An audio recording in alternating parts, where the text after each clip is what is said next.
Hello, sports fans, and welcome to another edition of Scott Sports 101. I'm Scott Trella. We'll talk, we got Tribe to talk about in Major League Baseball, Cavs and NBA basketball, and Ohio State Buckeyes, little college football, and Browns and NFL football, and we'll get to all that. But first, here is today's Scott Sports 101 trivia question. Who is the heaviest player in NFL history? I'll have the answer later in the broadcast.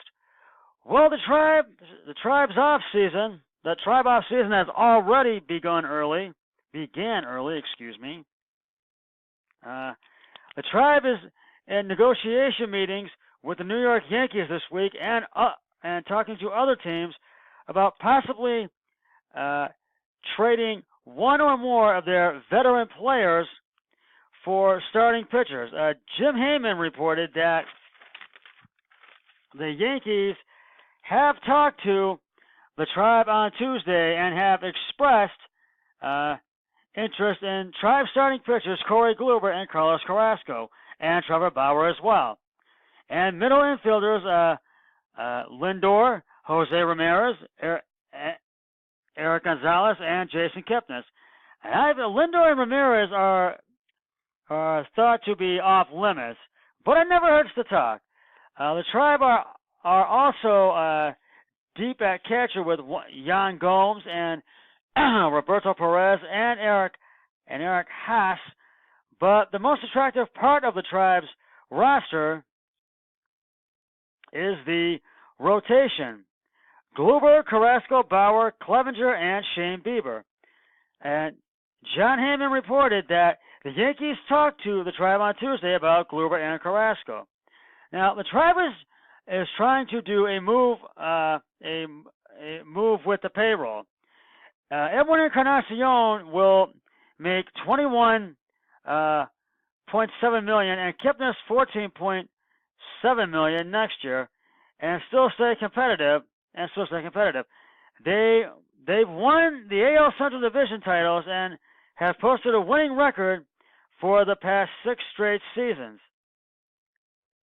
Now, we'll see if the Tribe can pull off this delicate surgery, and if they can, it will allow them to prospect further, because the Twins and the Royals and the White Sox and the Tigers are all rebuilding.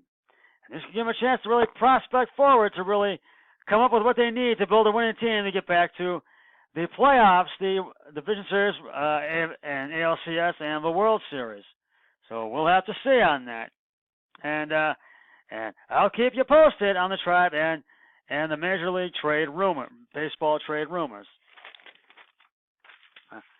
The Cavs will be back in action tonight as they will try to snap their 3-game losing streak, as they will take on the Oklahoma City Thunder tonight at Quicken Loans Arena.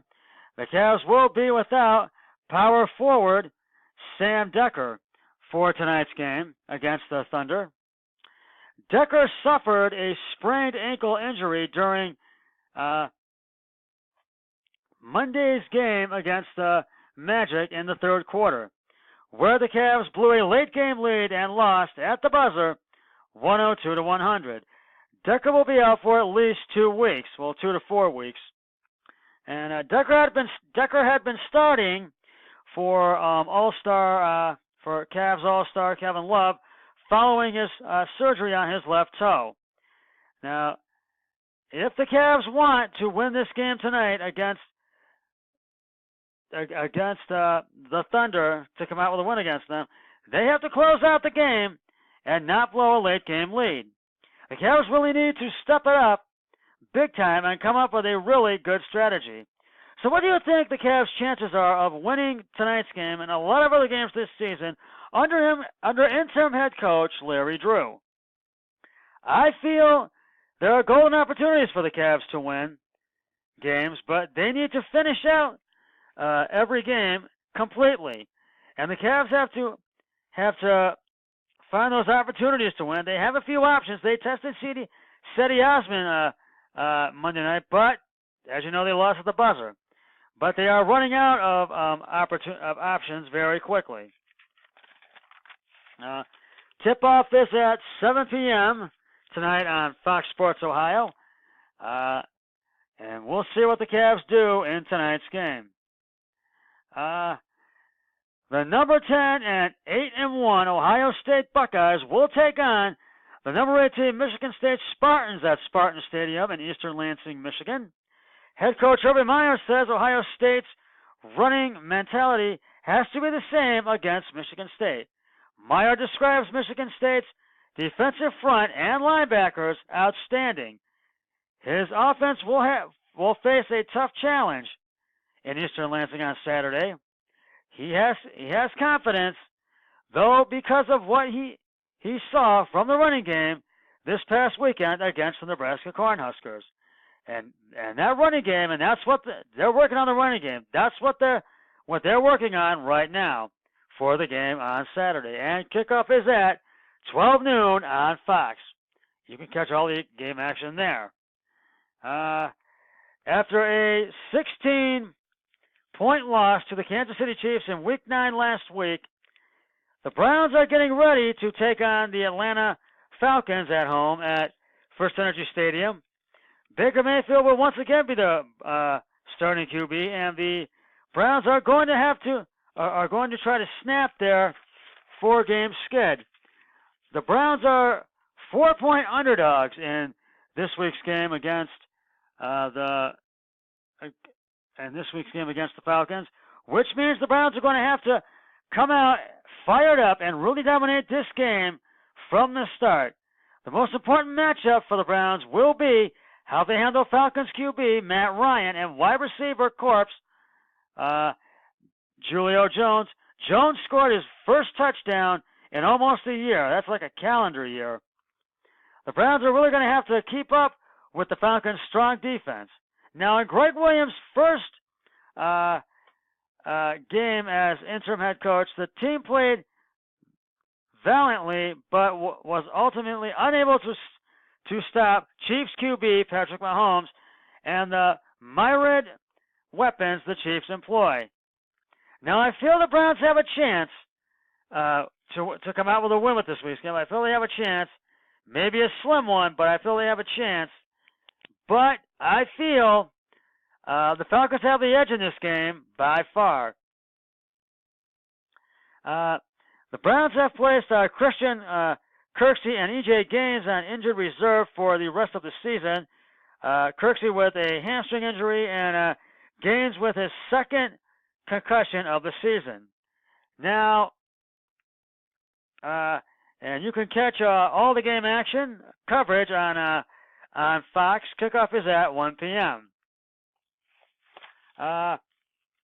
We'll get back to talking more about the Tribe Rumors and all the sports I cover, the Cavs and Buckeyes and Browns. We'll get back to that in a minute. But it's now time for the answer to today's Scott Sports 101 trivia question. Who is the heaviest player in NFL history? If you said Aaron Gibson, you are correct. The heaviest player in NFL history was former Lions offensive tackle Aaron Gibson, whose listed weight got as high as 410 during his playing career. Gibson would play for 6 years in the NFL, going through stints with the Lions, Cowboys, Bears, and Bills. Gibson would find himself out of the NFL by 2007, where he signed with the Austin Wranglers of the Arena Football League. And I have another trivia question on my next broadcast, so stay tuned for that. Now, getting back to the trade rumors that are going around. Now, I figure they have been talking, the Yankees have been talking with the Tribe and expressing interest with Corey Kluber and Carlos Carrasco, two Tribe starting pitchers. Now, I don't know if they're going to be able to pull this off. I don't know if it's going to be a good move, but you never know. This could be one because they want to find starting pitchers. They want to, because the most attractive thing is the rotation. They want to find starting pitching. So, and they want to come up with a winning combination to have a winning season. Now, we'll see what happens with that, and I'll keep you posted. Now, getting back to tonight's Cavs game, I feel that Larry Drew and the Cavs need to come up with a strategy, and they need to maintain that lead and not blow the lead in the final seconds. But they've got to put the pressure on the Thunder, and they've got to put it on Paul George. And Russell Westbrook is going to play tonight. That came in just a few hours ago. He's going to play with the Thunder tonight against the Cavs. But they've got to put the pressure on Paul George and Russell Westbrook. So we'll see what, and they've got to really come out fired up for this game tonight if they want to win it. They've got to step it up big time. So we shall see.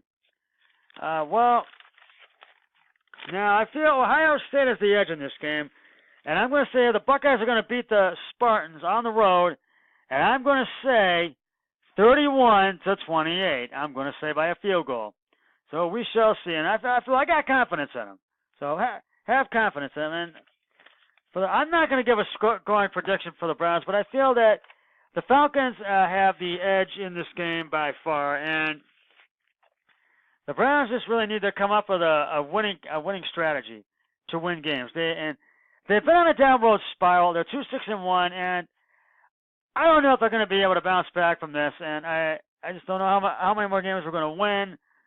And I just feel they need to find a way to win games and improve. So, and we'll see what happens with the Browns and the Falcons this week. Well, that's just about going to wrap it up for this edition of Scott Sports 101. I'll be back tomorrow night with the Scott Sports 101 Thursday Night Football pregame show and postgame show. The pregame show before the game, the Carolina Panthers will take on the Pittsburgh Steelers at Heinz Field in Pittsburgh, and I'll have the pregame show before the game and the pregame show after the Panthers-Steelers game has concluded. But until then, always remember, be a team player each and every day in every way possible. So long, everybody.